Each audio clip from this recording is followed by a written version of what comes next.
Les défis donc, scientifiques, les défis de savoir en quelque sorte que j'ai déjà cités, donc je ne vais pas y revenir, les grands enjeux donc, sur les exoplanètes, la cosmologie et tout ce que je n'ai pas cité. Je vais quand même citer au passage quand même les relations Soleil-Terre, donc tout le travail que nous faisons à l'Observatoire de Paris pour comprendre mieux et pour pouvoir prédire l'activité magnétique du Soleil qui a une grande influence sur la Terre. Donc ça aussi, c'est un des domaines où on est très en pointe à l'Observatoire de Paris, où on souhaite poursuivre ces recherches. Donc il y a toute une série de défis de savoir. Voilà. Mais alors, à côté de ça, et c'est peut-être là-dessus que je vais insister, il y a ce que je pourrais appeler des défis d'organisation. L'Observatoire de Paris est une institution très ancienne.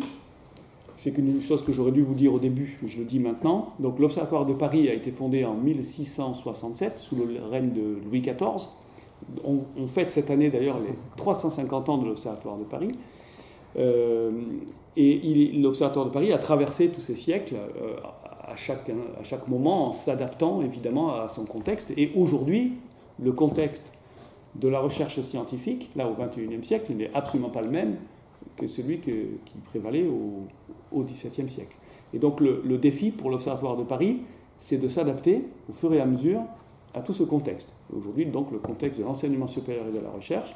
Alors, je ne vais pas rentrer dans les détails, mais il y a un élément extrêmement important sur lequel je voudrais insister, c'est qu'aujourd'hui, comme vous le savez peut-être, les institutions de recherche et d'enseignement supérieur, notamment les universités, se regroupent entre elles pour construire des ensembles plus gros, donc de nouvelles universités en quelque sorte, d'une taille plus importante que celle qu'on connaît aujourd'hui, pour pouvoir mieux se comparer avec les grandes universités qui existent de par le monde, notamment dans le domaine... Sciences et lettres. Alors, là, pour nous, c'est l'université Paris Sciences et Lettres, donc l'Observatoire est membre, et donc nous sommes au sein de cette université en partenariat avec d'autres établissements peut-être encore plus prestigieux que l'Observatoire de Paris, comme l'École normale supérieure, l'ESPCI, l'école de physique et chimie industrielle de la ville de Paris, l'école supérieure de chimie de Paris,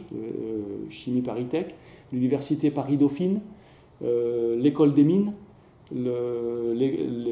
l'école pratique des hautes études, le PHE, l'Institut Curie, l'école des Chartes. Voilà, donc tout ça, ce sont des établissements extrêmement prestigieux qui se sont tous regroupés au sein de cette grande université Paris Sciences et Lettres. Alors je ne vais pas rentrer dans les détails, mais l'objectif, c'est de créer une nouvelle université, beaucoup plus visible sur le plan international, et qui serait comparable aux grandes universités, par exemple sur le modèle anglo-saxon. Je citais Harvard tout à l'heure.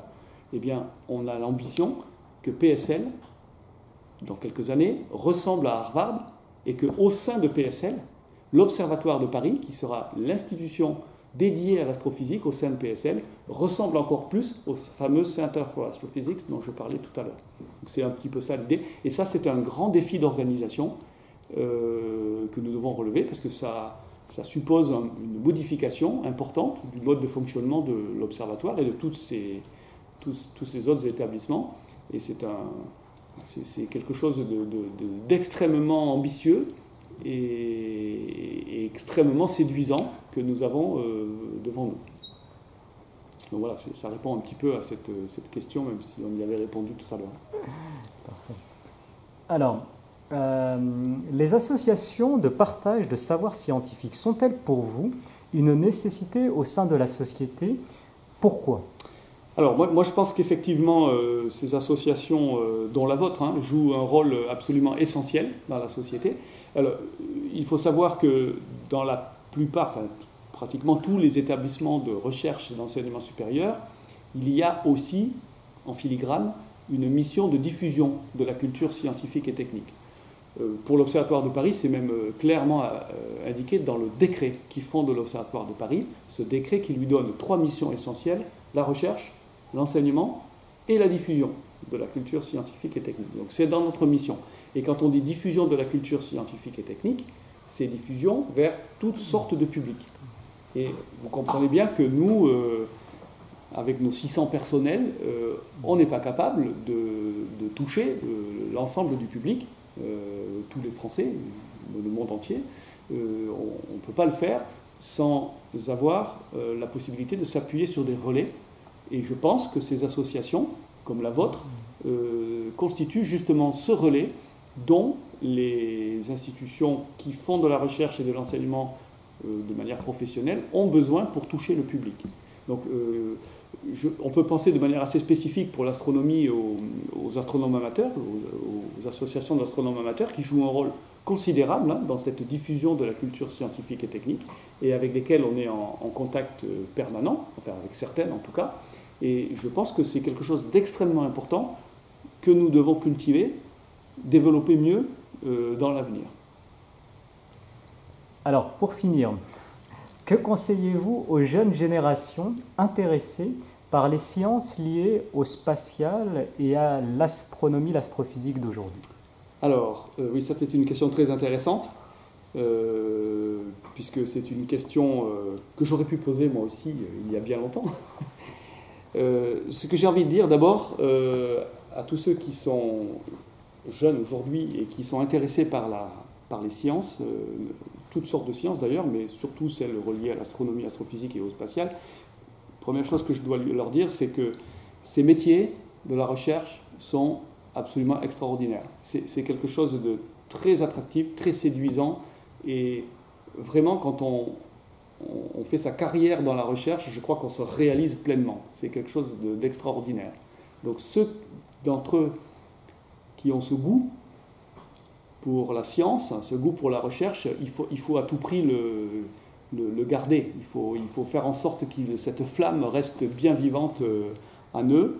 Alors ça, ce que je dis est vrai pour toutes les sciences, mais évidemment encore plus pour l'astronomie et l'astrophysique. Alors, si vous voulez, l'astronomie et l'astrophysique, non seulement c'est de la recherche de pointe, c'est-à-dire que quand on fait de l'astronomie et de l'astrophysique, on est vraiment à la pointe du savoir de toute l'humanité, mais en plus on s'intéresse à des questions, comme on l'a vu tout à l'heure, qui ont une portée quasiment philosophique. Donc ce n'est pas juste la science pour la science, mais carrément c'est quelque chose qui a un rapport avec l'origine de l'homme, avec le fait que l'homme est seul ou pas dans l'univers, donc c'est quelque chose qui touche tout un chacun sur le plan philosophique. Donc c'est quelque chose de très important. Et je vais rajouter, en fait, comme vous l'avez précisé, comme vous êtes à la pointe des sciences, de l'astrophysique, de cette discipline scientifique, vous êtes au carrefour de différentes disciplines scientifiques, voilà, notamment dans le cadre de la biologie, l'exobiologie, la vie et toutes ces... Donc ça, c'est un élément très important pour l'astronomie et l'astrophysique. C'est aussi une discipline qui est justement très pluridisciplinaire. Donc on a besoin, effectivement, pour faire de l'astronomie, on a besoin d'avoir des connaissances et de faire de la recherche en mathématiques, déjà. Voilà. On fait de la recherche en mathématiques. On ne considère pas que les mathématiques, c'est terminé, on sait tout. On continue à faire de la recherche en mathématiques à l'Observatoire de Paris. Évidemment, on fait de la physique. On fait aussi de la chimie. Et comme vous le dites, on fait aussi de l'exobiologie. Donc maintenant, on travaille de main dans la main avec des biologistes. Et on va plus loin que ça. Dans le cadre de PSL, nous avons développé un programme qui s'appelle OCAV, ça veut dire Origine et conditions d'apparition de la vie, dans lequel des équipes de plusieurs de ces établissements que j'ai cités tout à l'heure se réunissent.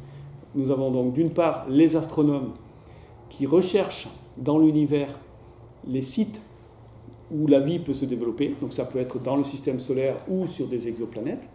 Nous avons les biologistes qui se posent la question de l'apparition de la vie sur Terre et ailleurs, et de l'évolution ensuite de cette vie, essayer de comprendre comment ça s'est passé sur Terre pour essayer de voir comment éventuellement ça a pu se passer ailleurs. Donc ça, c'est un travail de biologiste. Et nous avons une troisième catégorie de chercheurs qui travaillent dans ce programme.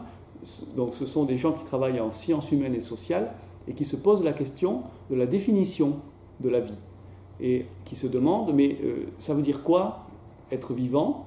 Et surtout, ils se demandent, mais comment cette notion de vivant a évolué dans l'histoire? Parce que ce qu'aujourd'hui nous considérons comme vivant, peut-être qu'il y a 4 ou 5 siècles, ce n'était pas considéré comme vivant. Donc c'est disons une étude historique extrêmement importante pour mieux cerner ce que nous entendons par vivant. Donc voilà, donc tout ça c'est très pluridisciplinaire, et l'astrophysique se retrouve à ce carrefour, comme vous l'avez bien dit. Donc je crois que c'est très attractif pour quelqu'un qui s'intéresse à la recherche. Moi j'ai envie de dire à ces jeunes générations, ben, écoutez, c'est formidable que vous vous intéressiez à ça, essayez de le cultiver en vous, essayez de le garder vivant, comme je le dis tout à l'heure, gardez cet intérêt. Et puis la dernière chose qu'il faut leur dire, c'est que évidemment c'est une excellente chose de se destiner à une carrière ensuite scientifique. Bon, mais évidemment c'est difficile. Et donc le mot-clé qu'il faut garder à l'esprit tout le temps, c'est le travail. Hein. Si quelqu'un veut devenir chercheur, eh bien, il faut savoir qu'il devra travailler sans arrêt, pratiquement, depuis ses années d'études jusqu'à la fin de sa vie, de travailler. Bon, bien sûr, on prend un peu de repos et on a quelques distractions, mais je pense que pour un chercheur, en astrophysique, dans n'importe quelle discipline d'ailleurs, le travail, c'est l'élément essentiel de la vie. Très bien, merci. Je vous en prie.